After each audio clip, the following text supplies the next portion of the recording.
Assalamualaikum warahmatullahi wabarakatuh. Kami dari kelas 7 SIA akan mempresentasikan tugas besar perencanaan sumber daya manusia yang berjudul Mengoptimalkan Manajemen Sumber Daya Manusia melalui Teknologi Informasi di Universitas Rahmatan lil Alamin. Sebelumnya saya akan memperkenalkan anggota kelompok PSDM. Yang pertama, Rahmi Fadilah, BP 20110016, Diah Pratiwi 20110022, Sonia Divana 20110029, Puspita Yanis 20110036, dan Ahmad Aufa Ashraf 20110037. Yang pertama, bab 1, pendahuluan. Latar belakang. TU sulit memantau masa SK dosen atau karyawan untuk proses pengangkatan lebih lanjut, padahal dengan dukungan teknologi informasi, proses pengambilan keputusan dapat diberikan secara tepat, dan akurat. Dan dengan informasi yang demikian, pimpinan dapat gambaran yang kompleks dan spesifik dari suatu keputusan yang akan dirumuskan. Keputusan pun akan efisien dari aspek waktu karena data dapat diakses secara instan. Selain hal-hal di atas, TU juga belum memiliki arsip daftar pendidikan atau perkuliahan, penelitian, pengabdian, pelatihan, dan data pemberhentian atau pemutusan hubungan kerja serta pengambilan cuti secara komputerisasi yang tersimpan ke dalam database. Data-data ini hanya tersedia dalam bentuk arsip kertas yang disimpan ke dalam lemari arsip. Dampak dari sistem ini, penyediaan laporan menjadi sangat lambat. Butuh perekapan secara berulang-ulang karena data tidak dapat diakses secara instan. Dari proses penelitian juga lembaga penelitian dan pengabdian pada masyarakat atau LPPM URL merasa kesulitan mengumpulkan data penelitian dosen. Selanjutnya, bab 2 perencanaan, pembentukan dan pembagian tugas tim pengembangan.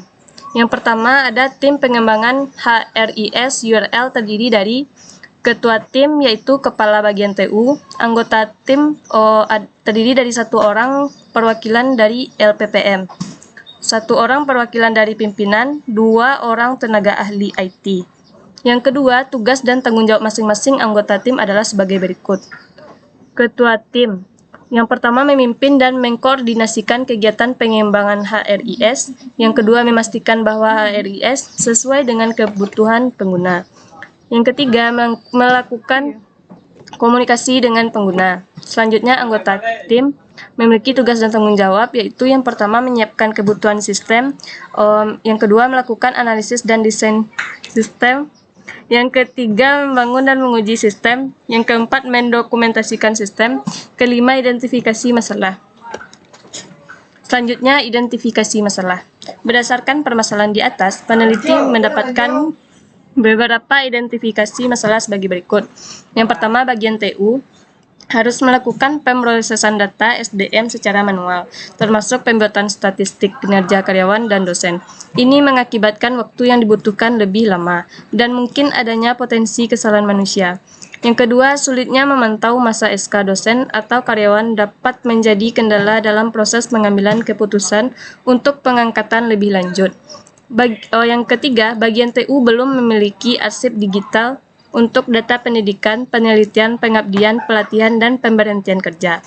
Selanjutnya, lembaga penelitian dan pengabdian pada masyarakat mengalami kesulitan dalam mengumpulkan data penelitian dosen karena keterbatasan sistem yang ada. Selanjutnya, tujuan penelitian. Yang pertama, mengidentifikasi proses-proses pengolahan data SDM yang dapat diotomatisasi seperti pembuatan statistik, kinerja karyawan dan dosen, rekap seminar ilmiah, workshop, atau pelatihan. Yang kedua, mengembangkan sistem yang memungkinkan bagian TU untuk memantau masa SK dosen dan karyawan secara real-time.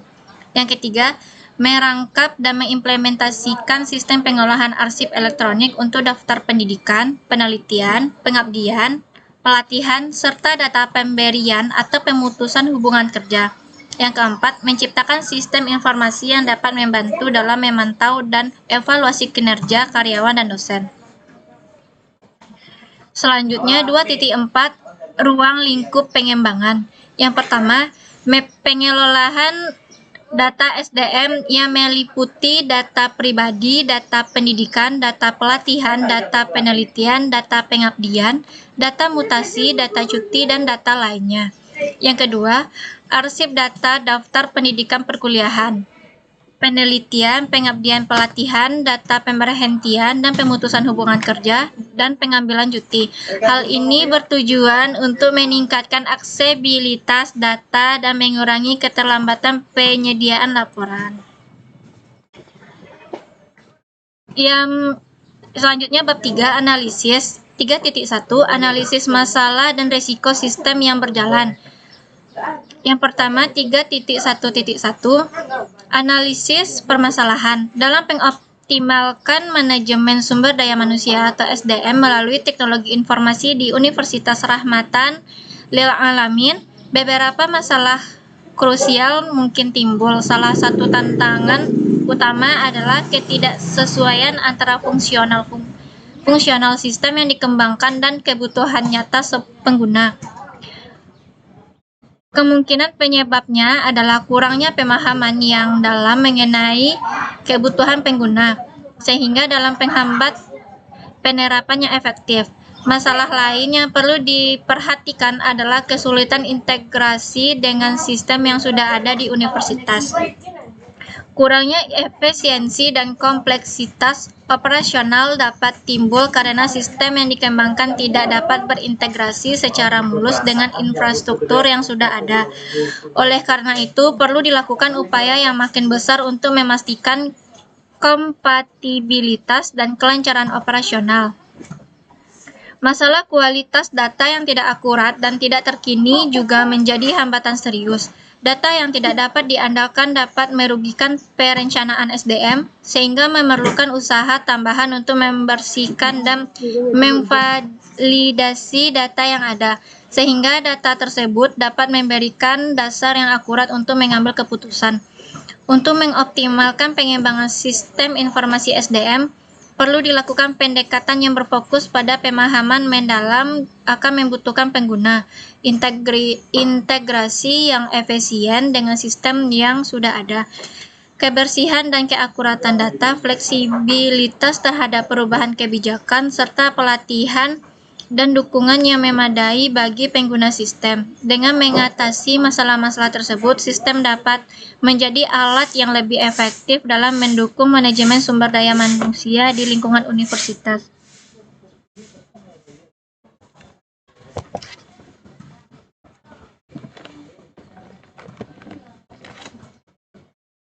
Selanjutnya 3.1.2, analisis permasalahan. Yang pertama, ketidaksesuaian fungsionalitas sistem dan kebutuhan pengguna. Adanya penggunaan sistem yang tidak optimal, penurunan produktivitas dan potensi resistensi dari pengguna.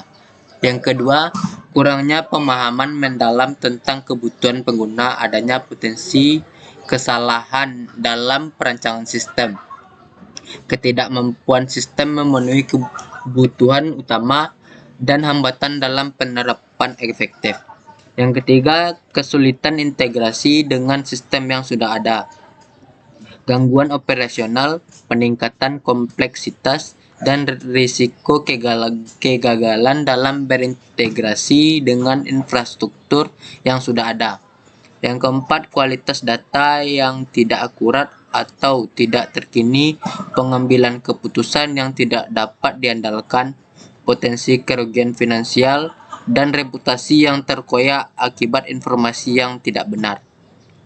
Yang kelima, kesulitan dalam membersihkan dan memvalidasi data, memerlukan waktu dan upaya tambahan, risiko kesalahan selama proses validasi, dan keterlambatan dalam penggunaan data yang bersih dan akurat. Yang keenam, tantangan dalam kompatibilitas dan kelancaran operasional, penurunan efisiensi operasional, potensi gangguan layanan, dan ketidakmampuan sistem berjalan secara optimal. Yang ketujuh, kesulitan dalam penerapan fleksibilitas terhadap perubahan kebijakan, ketidakmampuan sistem beradaptasi dengan perubahan kebijakan, potensi pelanggaran kebijakan, dan kesulitan mencapai kepatuhan. Yang ke-8, kurangnya pelatihan dan dukungan untuk pengguna sistem. Penggunaan sistem yang suboptimal, penurunan produktivitas, dan resistensi terhadap penggunaan teknologi baru. Selanjutnya, analisis kebutuhan sistem. Berdasarkan analisis masalah dan risiko yang diidentifikasi, solusi yang diusulkan adalah pengembangan sistem informasi sumber daya manusia yang terintegrasi.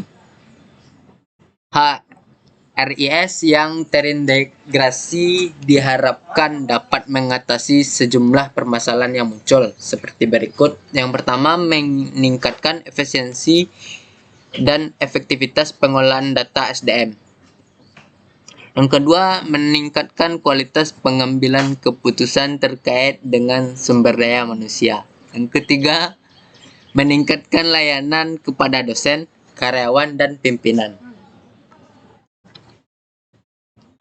Analisis user. Pengelola sistem informasi sumber daya manusia. Aktor ini memiliki tanggung jawab penuh dalam mengelola dan menjalankan sistem administrasi sumber daya manusia dari awal hingga akhir. Mencakup berbagai tahap seperti perekrutan dan penerimaan, pendidikan dan pelatihan, manajemen data, hingga pemberhentian dan administrasi tunjangan.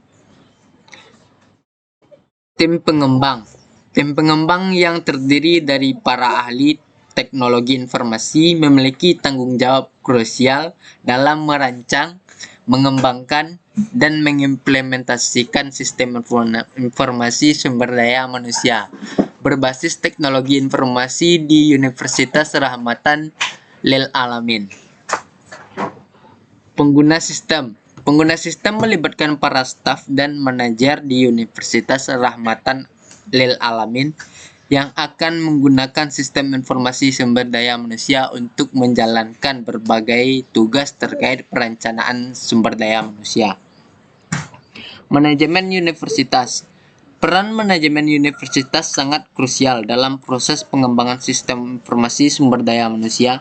Mereka tidak hanya memberikan arahan strategis, tetapi juga memberikan dukungan esensial untuk pengembangan sistem ini. 3.4 Analisis teknologi. Kebutuhan hardware. Yang pertama, jumlah pengguna sistem. Jumlah pengguna sistem informasi sumber daya manusia di Universitas Rahmatan Lil Alamin menjadi faktor kritikal yang akan mempengaruhi kebutuhan perangkat keras. Sejalan dengan peningkatan jumlah pengguna, diperlukan infrastruktur hardware yang lebih kuat dan canggih untuk mendukung kinerja sistem secara optimal. Yang kedua, kapasitas penyimpanan sistem informasi sumber daya manusia akan menjadi repositori untuk data terkait sumber daya manusia di Universitas Rahmatan Lil Alamin. Oleh karena itu, penting untuk mempertimbangkan dan mengelola kapasitas penyimpanan yang memadai guna menampung serta menyimpan data tersebut secara efisien dan aman. Yang ketiga, koneksi jaringan kebutuhan akan koneksi jaringan yang stabil dan cepat juga perlu diperhatikan agar sistem informasi dapat berjalan dengan lancar. Kemudian kebutuhan software yang pertama, fungsionalitas software yang digunakan untuk memiliki fitur-fitur sesuai dengan kebutuhan pengelola sumber daya manusia di Universitas Rahmatan Lil Alamin, misalnya fitur untuk mengelola data karyawan, rekrutmen, pelatihan, dan evaluasi kinerja. Yang kedua, keamanan. Perlindungan keamanan data menjadi suatu kebutuhan yang kritis. Oleh karena itu, software yang digunakan harus dilengkapi oleh fitur keamanan yang memadai untuk melindungi data pribadi dan sensitif terkait dengan sumber daya manusia di Universitas Rahmatan Lil Alamin. Yang ketiga, integrasi. Sistem informasi sumber daya manusia perlu terintegrasi dengan sistem lain yang ada di universitas, seperti sistem keuangan dan sistem akademik. 4.1 Rancangan sistem baru use case diagram. di mana di sini terdapat 3 aktor. Yang pertama ada dosen pengajar, yang kedua ada TU atau pegawai, yang ketiga ada mahasiswa. Yang pertama, dosen pengajar dapat melakukan pembuatan jadwal, pengisian absensi, dan pengisian daftar nilai. Yang kedua, ada TU atau pegawai. TU atau pegawai dapat melakukan pembuatan jadwal, pengisian KRS, pengisian absensi, pengisian daftar nilai, pengisian nilai mahasiswa, transkrip nilai, dan mata kuliah. Yang ketiga, ada mahasiswa, di mana mahasiswa dapat melakukan cetak jadwal saat dosen pengajar membuat jadwal. Yang kedua, mahasiswa dapat melakukan pengisian KRS. Yang ketiga, ada mahasiswa dapat melakukan pengisian absensi. Mahasiswa dapat melihat nilai mahasiswa dan transkrip nilai. 4.2 Rancangan database kelas diagram. Tabel pertama ada tabel mahasiswa. Terdapat NIM mahasiswa, nama mahasiswa, alamat mahasiswa, nomor telepon, program studi, dan semester. Di mana dapat memasukkan data mahasiswa, menghapus, mengedit data mahasiswa. Yang kedua ada tabel dosen, di mana ada NIDN, nama dosen, alamat dosen, nomor telepon, jabatan akademik. Tabel ketiga ada mata kuliah, di mana terdapat kode mata kuliah, nama mata kuliah, dan SKS. Selanjutnya ada tabel pegawai, yang terdapat ID pegawai, nama pegawai. Selanjutnya ada jadwal kuliah, terdapat ID jadwal, kode jadwal mata kuliah, nama mata kuliah, ruang, hari, dan jam. Tabel selanjutnya ada nilai mahasiswa, terdapat ID nilai, NIM mahasiswa, kode mata kuliah, nilai, angka, tanggal. Terakhir ada transkrip nilai, ID transkrip, nilai mahasiswa, kode mata kuliah, nama mata kuliah, program studi, nilai angka. Di mana terdapat database. Database dapat menyimpan data dari tabel tersebut. 4.3 Rancangan interface rancangan file. Rancangan file yang dibutuhkan untuk membangun sistem. Yang pertama ada tabel mahasiswa. Tabel mahasiswa digunakan untuk menampung data mahasiswa. Nama database DB akademik, nama tabel TB mahasiswa. Terdapat NIM mahasiswa, nama mahasiswa, alamat mahasiswa, nomor telepon, program studi, dan semester. Yang kedua ada tabel dosen. Tabel dosen digunakan untuk menampung data dosen, nama database DB akademik, nama tabel TB dosen. Terdapat NIDN, nama dosen, alamat dosen, nomor telepon, jabatan akademik. Yang ketiga, tabel mata kuliah. Tabel mata kuliah digunakan untuk menampung data mata kuliah, nama database DB akademik, nama tabel mata kuliah. Terdapat kode mata kuliah, nama mata kuliah, dan SKS. Yang keempat, tabel jadwal kuliah. Tabel jadwal kuliah digunakan untuk menampung data jadwal kuliah. Nama database DB akademik, nama tabel TB jadwal kuliah. Terdapat ID jadwal, kode mata kuliah, nama mata kuliah, ruang, hari, dan jam. Yang kelima, ada tabel nilai mahasiswa. Tabel nilai mahasiswa digunakan untuk menampung data nilai mahasiswa. Terdapat ID nilai, NIM mahasiswa, kode mata kuliah, nilai angka, dan tanggal. Yang keenam, tabel transkrip nilai. Tabel transkrip nilai digunakan untuk menampung data transkrip nilai, yang dimana terdapat ID transkrip, NIM mahasiswa, kode mata kuliah, nama mata kuliah, program studi, dan nilai angka. Yang ketujuh, tabel pegawai. Tabel pegawai digunakan untuk menampung data pegawai. Terdapat ID pegawai, nama pegawai, jenis kelamin, alamat, nomor telepon, dan jabatan. Kemudian bab kelima penutup, kesimpulannya yang dapat diambil mengenai pengembangan sistem informasi sumber daya manusia SDM berbasis teknologi informasi untuk meningkatkan perancangan SDM di Universitas Rahmatal Lil Alamin sebagai berikut. Yang pertama, sistem informasi sumber daya manusia